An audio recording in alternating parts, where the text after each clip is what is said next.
बिस्मिल्लाहिर्रहमानिर्रहीम। अस्सलाम वालेकुम वरहमतुल्लाहि वबरकातुहू। Welcome to my YouTube channel.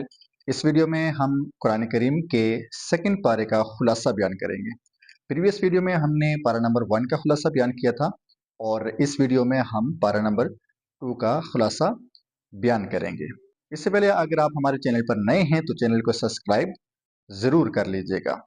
Quran करीम के पारा नंबर 2 में 4 बातों का जिक्र है। नंबर 1, तहवील किबला यानी किबला की चेंजिंग। और सेकंड नंबर पर आयत बिर और अबवाब बिर। इसको हम आगे डिटेल के साथ डिस्कस करेंगे। और नंबर 3, किस्सा ताउन यानी ताउन के बारे में आयात हैं। नंबर 4, किस्सा तालूत व जालूत यानी तालूत और जालूत का किस्सा बयान हुआ है। नंबर 1, तहवील किबला यानी किबला की चेंजिंग। जब आप सल्लल्लाहु अलैहि वसल्लम ने मक्का से मदीना की तरफ हिजरत की तो तकरीबन 17 टू 16 मंथ जो है वो आप सल्लल्लाहु अलैहि वसल्लम ने बैतुल मुक़द्दस की तरफ मुंह करके नमाज पढ़ी। और आप सल्लल्लाहु अलैहि वसल्लम की ख्वाहिश थी कि किबला वापस जो है वो खाना काबा यानी बैतुल्ला हो जाए। आप सल्लल्लाहु अलैहि वसल्लम की इस ख्वाहिश को अल्लाह ताला ने पूरा किया। दूसरे पारे के फर्स्ट में आप सल्लल्लाहु अलैहि वसल्लम को ये हुक्म हुआ कि आप अपना किबला चेंज कर लें। और ये मुनाफिकीन और मुसलमानों के दरमियान एक निशानी भी थी और ये मुसलमानों के लिए इम्तिहान भी था। जो सच्चे मुसलमान थे वो इसमें कामयाब हुए और जो मुनाफिकीन थे वो इसमें नाकाम हुए। नंबर 2, आयत बिर और अबवाब बिर। आयत बिर, इसको आयत बिर इसलिए कहा जाता है कि इसमें नेकी की जामे तारीफ हुई है। यानी अल्लाह ताला ने इस आयत में फरमाया नेकी जो है वो सिर्फ मशरिक और मगरिब की तरफ मुंह करना नहीं है, बल्कि नेकी क्या है? नेकी में तमाम अहकाम अकायद यानी तौहीद और रिसालत, आखिरत, ईमान बिल किताब यानी किताबों के ऊपर ईमान, फरिश्तों पर ईमान और रसूलों पर ईमान, और इसी तरह इबादत यानी नमाज, रोज़ा, ज़कात, हज, और मामलात, मुआशरत और इखलाक हसना, इन सारी चीज़ों को मिलाकर जो है वो नेकी बनती है। यानी हम नेक उसको कहेंगे जो इन सारी चीज़ों का मंबाओ मजमुआ होगा, जिसमें ये सारी खसलतें पाई जाएंगी, उसको हम मुत्तकी परहेज़गार कह सकते हैं। यहाँ पर जो है वो नेकी की एक जामे तारीफ की गई है कि नेकी सिर्फ जो है वो ज़ाहिरी नहीं बल्कि बातनी भी होती है।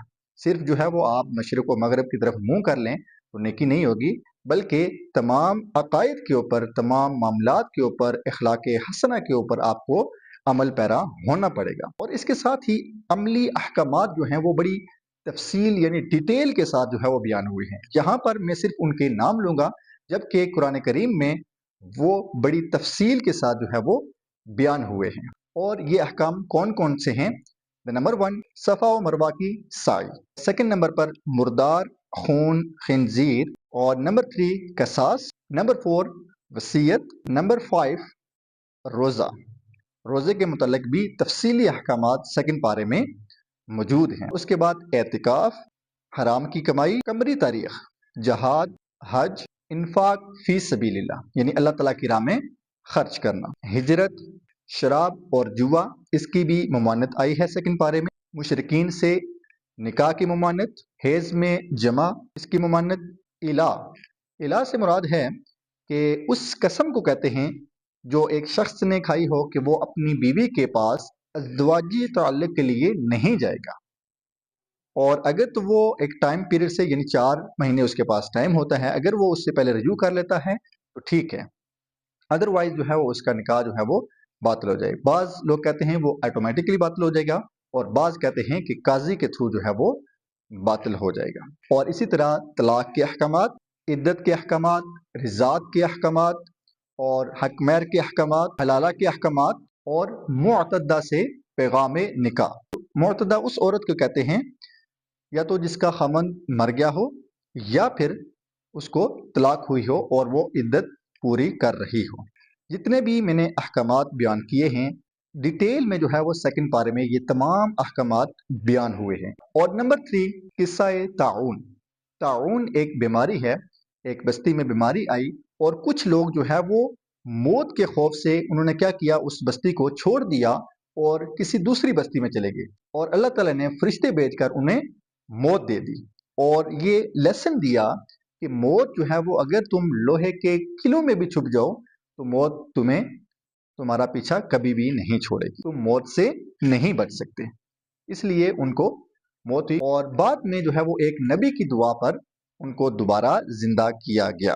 اور نمبر 4 پر طالوت اور جالوت کا واقعہ، یہ بھی واقعہ جو ہے وہ ڈیٹیل کے ساتھ بیان ہوا ہے۔ طالوت بنی اسرائیل کا ایک بادشاہ تھا۔ بنی اسرائیل نے اپنے نبی سے کہا کہ آپ ہمیں ایک بادشاہ مقرر کر دیں تاکہ ہم اس کے انڈر رہ کر کیا کریں، جہاد فی سبیل اللہ کریں، اور جو ہے وہ اسی طرح ان کے ساتھ کیا گیا۔ اور جو جالوت تھا وہ دشمن قوم کا سردار تھا، اور جالوت کا بائبل میں بھی ذکر آیا ہے، یہ بہت طاقتور اور ظالم تھا۔ اور طالوت کا لشکر جو ہے وہ کم تھا، طالوت کے کم لشکر نے بھی جو ہے وہ جالوت کے زیادہ لشکر کو شکست دی۔